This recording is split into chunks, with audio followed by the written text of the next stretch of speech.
for? Do you have Flirt one going under 110. Hey, we've got the controllables to help us offset. Ooh, 109 Nike, 109. We don't have a great business. It's hard to have great margins. Wow. 108, 108. A reallocation of resources through this program.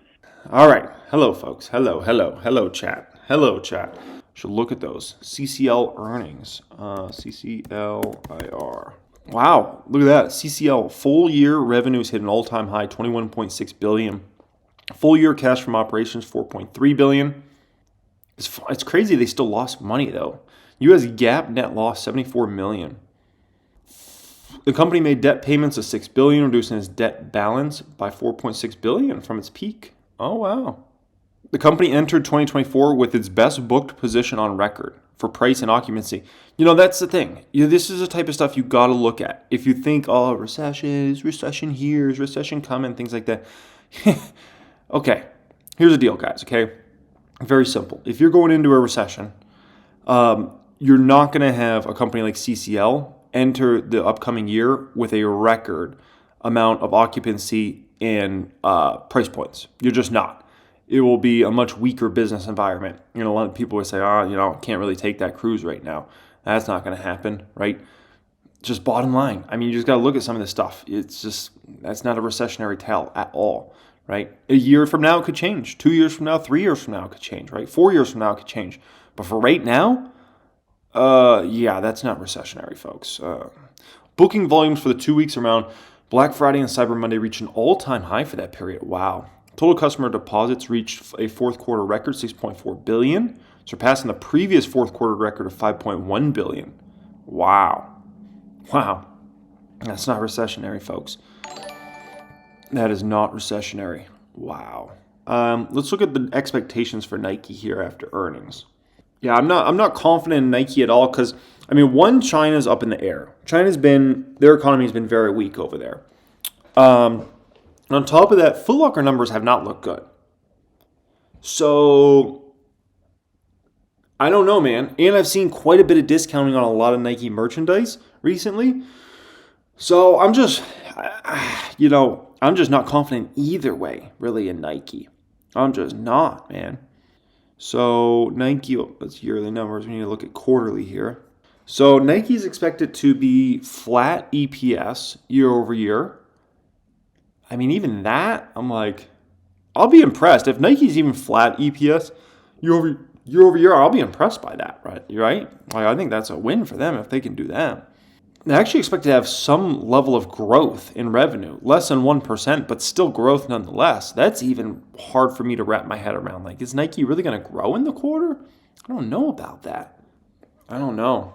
I'm just not confident in Nike either way, just to be quite frank.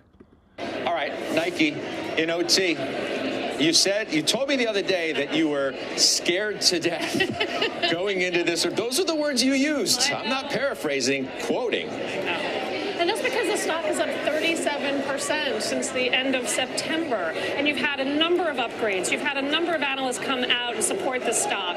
Even just yesterday, the number one II analyst at JP Morgan raised numbers. So the expectations are quite high. That being said, it's up 4% on the year. I think they're going to probably have flat revenues this quarter.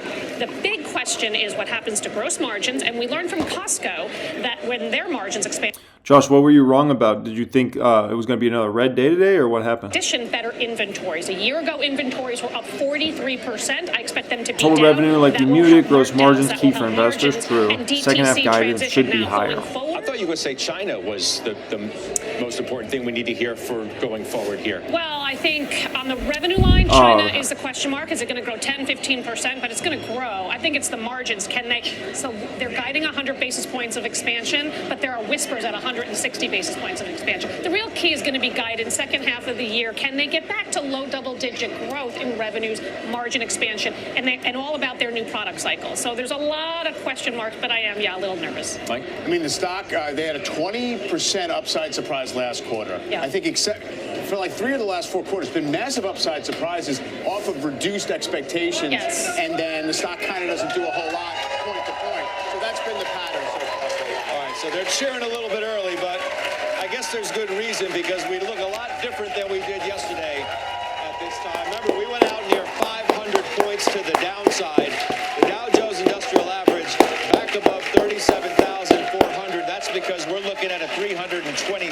It got, look at that. It got just about everything back. It was lost yesterday. Almost everything. Look at that. Set the stage for Nike in OT. Incredible, right? Incredible. You know that. Hope all you will be too. All right, there's paychecks. I just graded that baby there.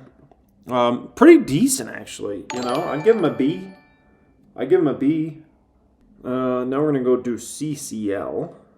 It's a tough question. I mean, there's no question that with where Nike trades and how investors think about this stock over any length of time, China is a very important piece of that. Okay, but again, margins tell us a lot. I mean, like I was saying, margins are going to tell us, the health of the business right now, but also gives us some hints into kind of the direction on the product innovation side. Moving up. Gives us direction on the competitive side. So again, both very important. But I would have to say, if you're thinking longer term, it's probably more of a China dynamic. Okay. I just want to note that Nike results are out. We're going through Numbers them are right out. now. Numbers We'll bring are them out. as soon as they are ready. In the meantime, Brian, I realize that we're waiting to see what the stock does and what those numbers actually entail. But do you buy at these levels, especially since I think you've sort of implied it, the bar is kind of low coming into these results? Yeah, look, I think you very much buy Nike here. I mean, Nike's had a nice bounce off the bottom. I know, I've been talking on CNBC quite a bit about it. So it's had a nice bounce, but look, I think the stock is still inexpensive here. I think this is an extraordinarily well-positioned global brand that's, so to say, just getting its momentum back. And I think we're going to see that in the results here for Q2, but I think it's very much a story for 2024 where we see this momentum returning to the Nike brand. Brian, we're going to hang tight because we've got the results. Sarah Eisen has the numbers. Sarah. Hi, Morgan. So it's a big bottom line beat for Nike. $1.03 earnings per share. The expectation was more like 84 cents per share. So big beat on the bottom line. Nice. On revenues, it's pretty much in line. $13.4 billion. Whoop, Expectation just turned was red. around Stock turned red. $13.39 billion. It represents 1% growth, and that was expected to be flat growth, especially comparing it to this quarter last year when they saw 27% growth. Just want to bring you some other numbers here, including gross margins, which were obviously impressive here. It was a profit-led beat. 170 basis point increase in gross margins, 44.6%. So that is a beat on margins. And then another piece of news here, sort of unexpected piece of news, Nike is announcing a new cost savings plan, deliver up to $2 billion, they say, cumulative cost savings over the next 3 years. Potential savings areas, according to Nike, include simplifying product assortment, increasing automation and use of technology, streamlining our organization, i.e. layoffs, and leveraging our scale to drive efficiency. I added the layoffs part, but no doubt that's what's involved here. I don't think on any major scale, or else they would have announced that. But clearly, Nike is shifting into a position of prioritizing profitable growth, Morgan and John, at a time where overall revenue growth is clearly downshifting. This is a company that gives forecast guidance on the call, usually comes toward the back end of the prepared remarks. So that'll be important as well, especially what they say about the overall demand environment. One other number that I'm just noticing here is digital sales, which also I think shows a little bit of softness in the overall economic and spending environment.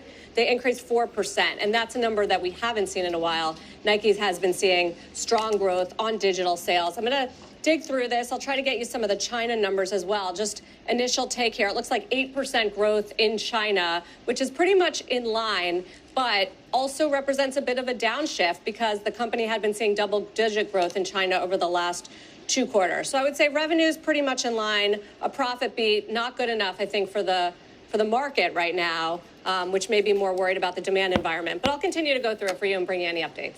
All right, Sarah Eisen, thank you. Thanks. Shares are down 3%. Brian, want to go back to you, get your initial reaction to what we just heard from Didn't seem Sarah, that bad to whether me. it is 1% top line growth, whether it is the cost kind of savings decent. initiative or the gross margin. I'll grade the income beat, statement in a few minutes. Despite the fact that we're seeing some slowdown in digital sales in China and in overall top line growth. Well, look, so I was just listening to Sarah very CCL is closely. I think B there's a number plus of positives income there, statement. right? I mean, they're clearly the more We'll go through it in a than minute. expected quarter. She called out the gross margins again, which, like I was saying previously, I mean, we have to see. We'll get more information on the conference call, but usually that's a pretty good sign that there's greater sell through, greater full price sell through. I apologize. And there's probably, we're working past these supply chain disruptions, so that's a positive. I think the cost savings is going to resonate really well with investors. There's been one of the knocks, if you will, on the Nike story on the part of investors has been Nike has spent a lot a lot of investment. We haven't necessarily seen the returns on that. So now that if we start to implement these cost savings, I think that will be a positive. Now, the one negative, and this is probably why the stock's trading down, at least initially, slightly, is just the top line. You didn't get that big beat here. Again, we'll see what they say on their conference call, but we've got to keep in mind that Nike has been very diligent in basically, when I say starving their wholesale channel. They have not been shipping a lot of product. They wanted to make sure as we go into 24 that inventories were in very good shape. So I think we're seeing that effect on the top line. Again, I think it'll be more important with their commentary of kind of where we go from here. If inventories are now clean, do they start shipping more product? All right, Brian, thanks. We got to get back to Sarah Eisen now for more on this report. Sarah, you mentioned the 8% constant currency growth in Greater China, but that's all in apparel, not footwear. I wonder if that matters. Yeah, I mean, it's certainly interesting, and all the comments on China are going to be interesting, and it does represent, as I mentioned, a little bit slower growth than we've seen in previous quarters. But another reason the stock might be lower here, and this is unusual for Nike to call out, at least in the release, there's a quote from Matt Friend, who is the CFO of Nike, and in it, he says, in this release, as we look ahead to a softer second half revenue outlook, we remain focused on strong gross margin execution and disciplined cost management. Nike is telling the street, we're looking at profitable growth. It's why we're doing the savings, but we are expecting a weaker second half outlook. Remember, this is the second quarter for Nike. They're on a funky fiscal calendar. So I think that probably raises questions about what they're going to say about guidance on the call. And that raises a lot of questions. They haven't warned about the demand environment like that, at least in the... I'm going to grade Nike earnings now. On that, on the conference call, but I don't think we're necessarily seeing that in the numbers. But I just meant the weaker guide as far as that goes. Yeah, that's a good point. I mean, we're going to have to keep on, deferring to the conference call to get more color from Nike. But I think Sarah brought up a good point. I mean, 116. Nike just hit 116. The tone of the press release is definitely more downbeat on revenue or sales, I think, than most people were expecting. So we'll have to get more color on that. But that potentially seems like an unfavorable shift here on the part of Nike, just with respect 5% down. Nike just hit. Okay, shares accelerating in terms of the selling right now, down almost 5% in overtime. Brian, thanks Keep for in mind, volume joining is us and probably giving us relatively your low instant compared to an reaction. average Nike earnings. When we come back. And then what we'll do in here in just a moment is, because we got time before the Nike conference call starts, I'm going to show you guys CCL, Paychex, and Nike. And then we'll discuss why I have circled certain things green, certain things blue, certain things red, why I grade certain balance sheets a B grade or a B minus or, an A or an F or whatever, right? So, but hold on just a moment. Let me grade this beast up. So, I forgot to grade it. I forgot to put a grade on it. Yeah, I mean, if I had to grade Nike overall, I would probably give them a B right there. Let me throw up their balance sheet as well here. So, all right, so Paychex first. I gave them a B grade overall for this guy. Solid revenue, 5% total services revenue was up for their business. The thing that kind of stinks for them is their faster growing segment's a much smaller side of their business, but it's respectable 5% revenue growth. 6% if you add in the interest on funds held for clients, so 6% revenue growth, right?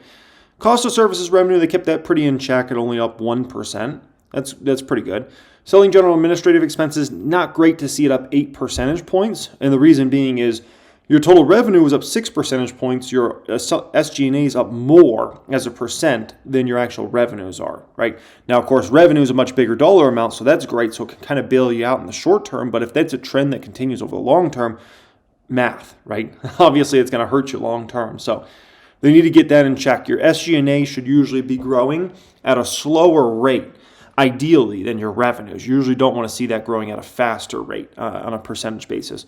So total expenses up 5% for the company, right? Not great considering total revenue up 6%. So it's, operating income still up 7 percentage points. Once again, because obviously revenue is such a bigger number than expenses, right?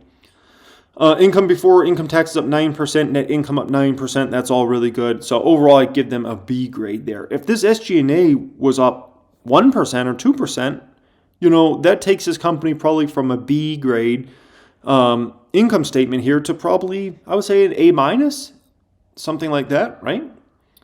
Okay, next up, Carnival Cruise Lines is a B plus. Carnival Cruise Line has a lot going for them right now. Very nice passenger ticket numbers, obviously there, up almost $1.3 billion year over year. On board and other, up very nice, $1.88 billion versus $1.57 in the same quarter last year. Total revenues, almost $5.4 billion versus $3.8 in the same quarter last year. Very nice. Obviously, if your revenue is up that much, all your expenses are pretty much going to be up, which is to be expected. But fuel actually dropped for the company year over year, so that's awesome. Good for them. Cruise and tour operating expenses, they kept that really in line. Right now, they did have a $433 million some sort of impairment last year in the same quarter, so that is not there this year.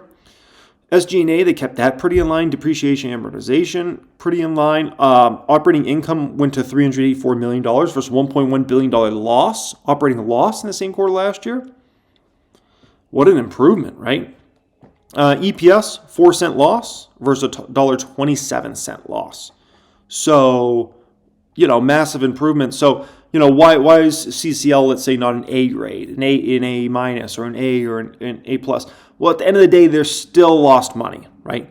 I can't, this is great. They've made so much progress on so many different fronts, but I can't really grade somebody an A grade income statement if you're still losing money, right?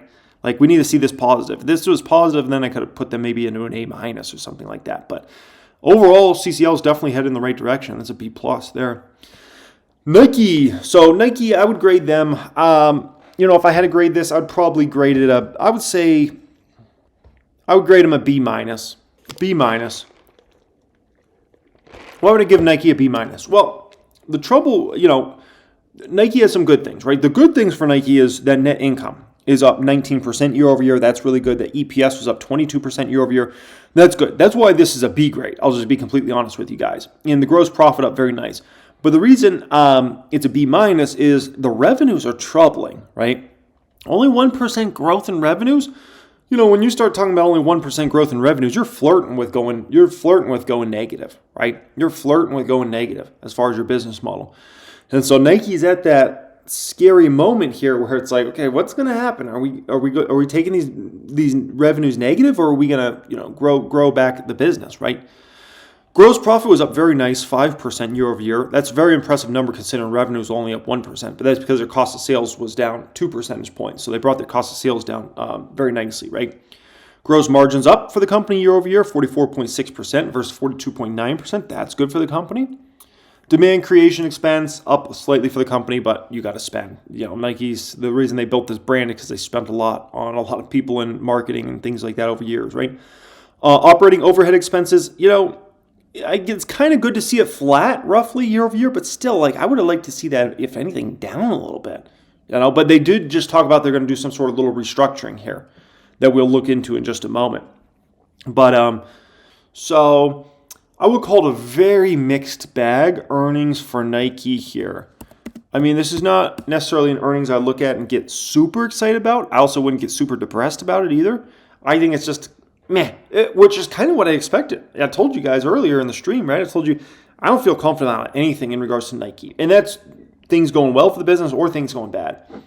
So that kind of means the company's likely in a state of nah. It's really hard to get super excited about it. It's really hard to get super down about it, right? And that's kind of where it seems like Nike's at right now. Yeah, I mean, the biggest thing we learned today, folks, no fear in this market. No fear. The fact that those indexes got back almost everything, and there's a little fear in Nike stock, that's for sure. Down to 115.30 right now. This is going to be an interesting conference call. If they have anything to say negative about China too, if they say, Chinese consumers are very weak, we don't see that improving anytime soon. Ooh, boy, could we see a Nike under 110 tomorrow? I don't know. I don't know if I want to go that far yet. But if they had negative things to say about China also, that would just be kind of a little bit of a nail in the coffin for the stock tomorrow. Now, if they have positive things to say about China, like they expect the Chinese economy is getting better. They expect the Chinese consumers getting better. Their retailers are saying good things out of China. Then you could actually see the stock recover tomorrow and actually not have a much of a down day. But yeah, we'll see. If commentary sounds bad around China, don't be surprised if this baby goes even lower tomorrow. There's going to be a big conference call for this management team, especially because they're talking about this $2 billion in cuts to the business, which they have to do. You can't be having your SG&A up 1%, your revenue up 1%. That's not going to work. So, and as we've seen with some of these companies, folks, you used to be seeing, well, if you make some employee cuts, you're going to hold back your company because, more is more and those sorts of things. And we've just seen some of these companies make cuts, and they're moving faster than they've ever moved. Two examples that come to mind would certainly be Amazon and Meta, right? Amazon and Meta both did cuts. Significant cuts, actually, both companies, right? And both seem to be moving faster, especially in regards to Meta. Like, Meta's moving 100 miles an hour, and they cut so many employees. But sometimes the larger you get, the more bloated you get, as Zuckerberg would put it, you don't become very efficient anymore, right? And too much bureaucracy starts to creep in the organization, and it feels like you can't do anything. You can't make decisions and say, hey, well, let's go here, let's go there, which is what business is about. You're going to seize opportunities. There might be an opportunity in the marketplace, and you need to go capture that opportunity now. Because if you don't go capture that opportunity now, somebody else is going to capture it before you get there, right? So you see some sort of opportunity in the market, it's got to be now. If you all of a sudden got to go through a million different ranks, and this person's got to approve, and this person's got to approve, and this person's got to approve, dude, there goes all the time. Like, by the time all those decisions are made over the course of weeks or months or even years, somebody already captured that opportunity, right? And also, the more bureaucratic you get and the more bloated you get in these organizations, all it takes is one person up the chain to say, nah, we're not doing that. We're not taking that risk. I don't want that to be on my head. And then it kills the idea, right? So which also hurts growth as well. So sometimes you can actually cut employees and actually become a much better, stronger company. And also keep in mind, when these companies do these cuts, I'll just be honest with you guys, who do you think they're cutting? Usually the weakest links. Usually the people that are holding the company back, if anything. Which, if you have 10,000 employees, let's say, at a company, right? I guarantee you're going to have some trash employees that are going to be holding the company back, that are lazy, that are bringing down the culture, that are there just to collect a check, and they're really not holding their weight. I guarantee you. This is 100%. 100%. And if you have 10,000 employees, you're probably going to have several hundred employees that fit that criteria I just told you about, right? It's not like it's one or two, like, oh, we have 10,000 employees and we have like two lazy people that are holding back the company. No. You have 10,000 employees, you're probably going to have 400 to 500 lazy employees that are holding back the company. Just facts, man. It's just facts. And then you're going to have probably 400 to 500 superstars, right? You got 10,000 employees, probably going to have 400 to 500 horrible, like lazy employees that you're like, man, why the hell did we ever hire these people? You're going to have probably 400 to 500 superstars in your company that it's like, dude, these people are like the best. Like, this is incredible. Like, these are game changers for us. And then the other 9,000 employees are going to be good. They'll be good. They'll be decent, right? They'll kind of be what you would expect from an average employee. They're going to hold their weight. That's kind of that. They're not amazing. They're not a game changer for you, but they're also not a lazy person that you're like, dude, we got to get rid of these people. Yeah, so one good thing for the restaurant chains that's going to be coming, it's not here yet, but it will be coming. One of the good things, in my opinion, is I believe in the next real recession we have. And I'm talking about the recession when you actually see unemployment climb substantially, whenever that is, whether that's in a year from now or 3 years from now or 5 years from now. When we have that real recession, which is very different than this 2022 recession we really had, right? I'm talking about the unemployment go to 7%, 8%, 9%, 10%. What you're going to see is you're going to see a lot of restaurants go under. And when I say a lot of restaurants, I'm really talking about a lot of the weaker guys, because there's just in my city, Vegas, we have some incredibly strong mom and pop type restaurants. We have, obviously, the big chain restaurants are always strong, the Olive Gardens and the Texas Roadhouse and the Cheesecake Factory and those type of places, right? Those are, regardless of economic climate, those make it through just fine. But there's also a lot of weaker restaurants that I've seen that honestly aren't very busy most of the time. And I look at them and I'm like, man, they got to barely be paying the bills. They got to barely be paying the bills. So I think the next time we have that next big recession, whenever that is, I think you're going to see a lot of these weaker restaurant chains go under. That will ultimately be a long-term positive over that next 5 to 7 years coming out of that for the big restaurant chains. Because those guys will, almost all those guys will make it through no problem. But a lot of those weaker guys, man, that are barely paying the bills right now, they will be going under.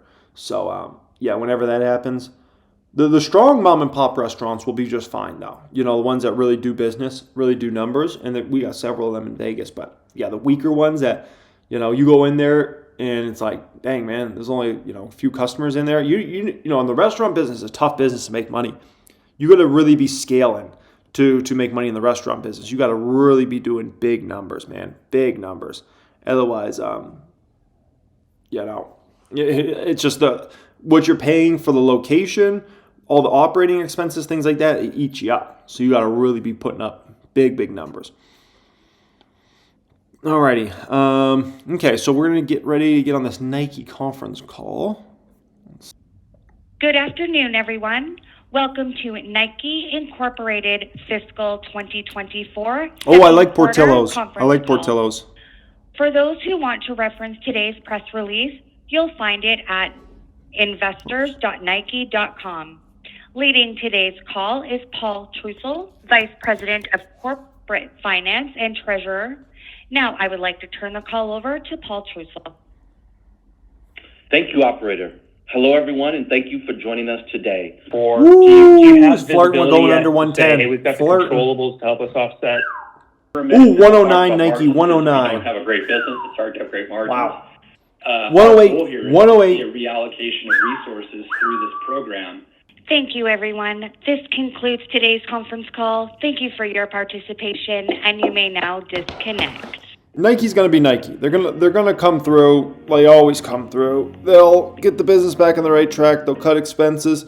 They'll move faster. They will get themselves in a much better position 1 year from now, 2 years from now than they are today. I have no doubts about that. With that being said, the market doesn't always want to hear about what's going on a year from now or 2 years from now. They want to know what's going on right now, right? And so what I heard on there is definitely the type of things I would want to hear in terms of them getting back focused on, getting their teams maybe a little smaller, getting much more focused around actually running again, because I think that's where they've got a lot of competitive threats right now, is from the running category.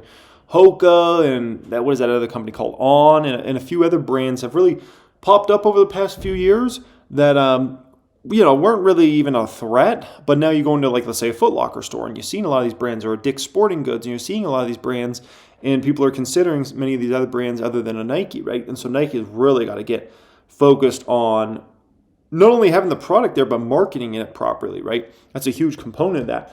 So, anyways, that's kind of my thoughts there, because, Nike's always been known as a running business first, right? Even from the early days. So, anyways, we'll see what happens here. Am I going to run out and buy Nike stock tomorrow? I don't know.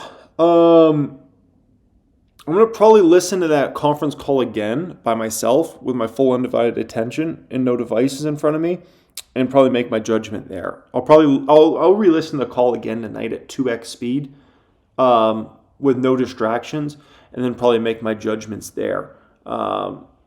So it is kind of appetizing here, but then I also look at something like a Baba, which I would like to start a position in. I'm like, do I want to start a position in a Baba over a Nike right now? There goes the pink Lambo again. What are they putting on miles on that thing? So I don't know. We'll see. All right, guys, appreciate you. Much love and peace.